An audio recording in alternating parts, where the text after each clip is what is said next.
Bismillahirrahmanirrahim. Imagine, tu fermes les yeux ce soir pour dormir, mais cette fois, tu ne te réveilles pas.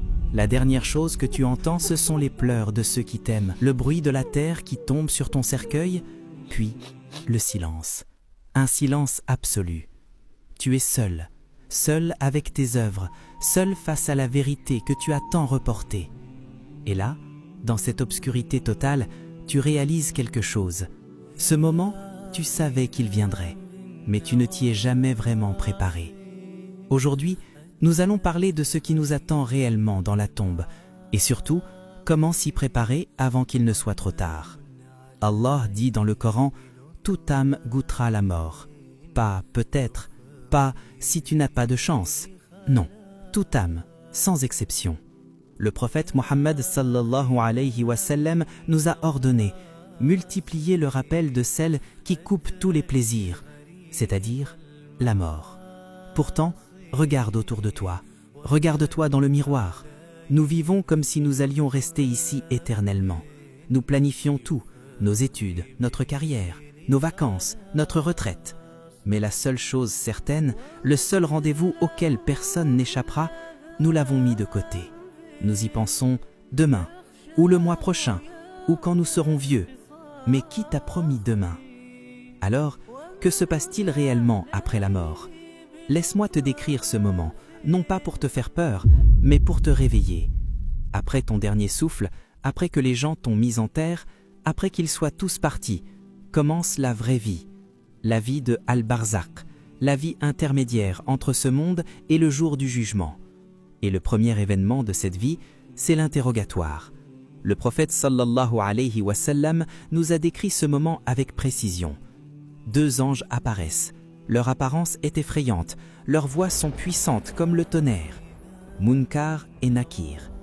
Ils te relèvent, ils s'assoient devant toi. Et là, dans cette tombe sombre et étroite, ils te posent 3 questions. 3 questions simples, 3 questions que tu connais déjà. Mais à ce moment-là, tout dépend de la manière dont tu as vécu. Première question, Man Rabbuk, qui est ton Seigneur? Deuxième question, Ma dinuk, quelle est ta religion? Troisième question, Man hadha ar-rajul alladhi bu'itha fikum, qui est cet homme qui a été envoyé parmi vous? Le prophète Mohammed sallallahu alayhi wa sallam. Et là, 2 scénarios possibles. Le croyant sincère, celui qui a vécu avec Allah, celui qui a prié ses prières, celui qui a lu le Coran, celui qui s'est repenti, celui qui a traité les gens avec bonté.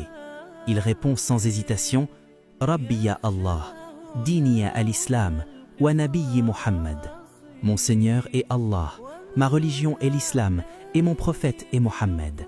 À ce moment-là, une voix venant du ciel proclame, « Mon serviteur a dit vrai, préparez-lui un lit du paradis, habillez-le des vêtements du paradis, et ouvrez-lui une porte vers le paradis. » Sa tombe s'élargit à perte de vue.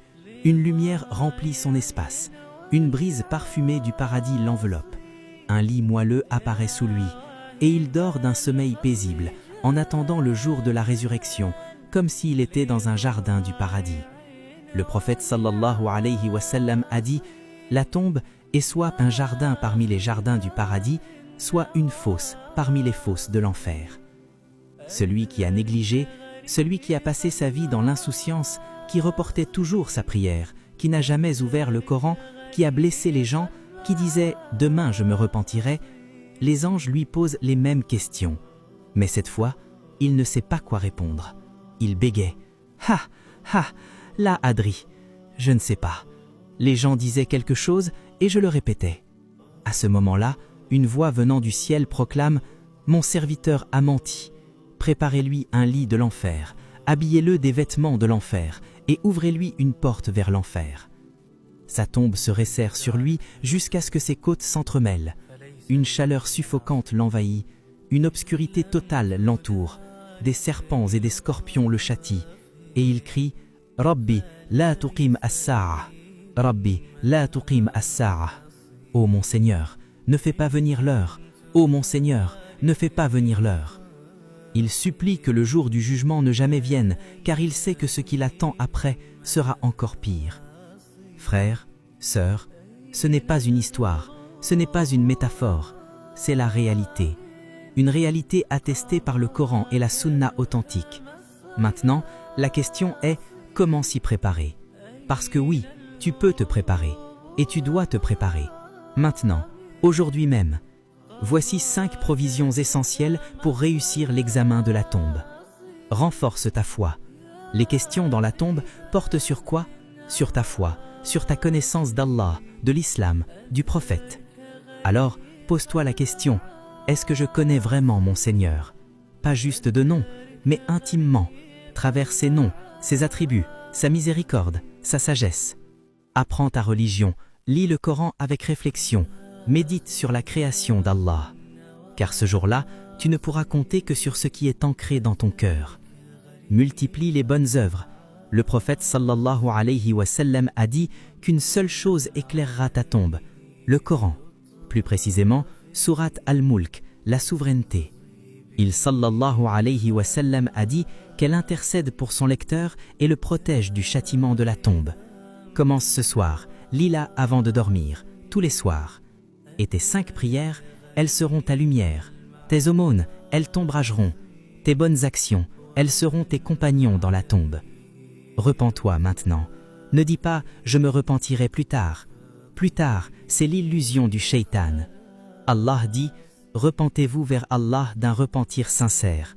Aujourd'hui, maintenant, dans les prochaines minutes, ouvre ton cœur, verse des larmes sincères, demande pardon, car la porte du repentir se ferme à 2 moments, quand l'âme remonte à la gorge et quand le soleil se lèvera de l'ouest. Et toi, tu ne sais pas quand viendra ton heure. Règle tes comptes. Le prophète sallallahu alayhi wa sallam a dit « L'âme du croyant reste suspendue tant qu'il a des dettes non réglées. Si tu as de l'argent, rembourse. Si tu as blessé quelqu'un, demande pardon. Si quelqu'un t'a blessé, pardonne. Car dans la tombe, il n'y aura ni argent, ni avocat, ni excuse. » Vis avec la conscience de la mort. Le prophète sallallahu alayhi wa sallam visitait régulièrement les comitières et il nous a enseigné de dire « Assalamu alaykum ya ahl ad-diyar min al-mu'minina wal-muslimin » que la paix soit avec vous, ô habitants des demeures parmi les croyants et les musulmans. Va aux comitières, pas morbidement, mais pour te rappeler. Regarde ces tombes. Sous chacune d'elles, il y a quelqu'un qui était comme toi, qui planifiait, qui rêvait, qui reportait. Et maintenant, ils sont là. Et un jour, quelqu'un viendra visiter ta tombe. Mon frère, ma sœur, si ce message t'a touché, c'est un signe qu'Allah t'aime et qu'il veut te réveiller avant qu'il ne soit trop tard. Le prophète sallallahu alayhi wa sallam a dit « Quand Allah veut du bien à son serviteur, il le fait mûrir avant sa mort. » On lui demanda « Comment ?» Il répondit « Il le guide vers les bonnes œuvres avant sa mort. » La porte du repentir est ouverte, la miséricorde d'Allah est immense et chaque souffle que tu prends est une opportunité. Ne pars pas de ce monde avec des regrets.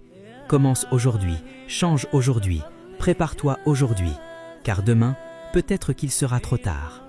Allahumma innaka afuun tuhibbul afwa, fa'fu anna. Ô Allah, tu es pardonneur, tu aimes le pardon, alors pardonne-nous. Amin.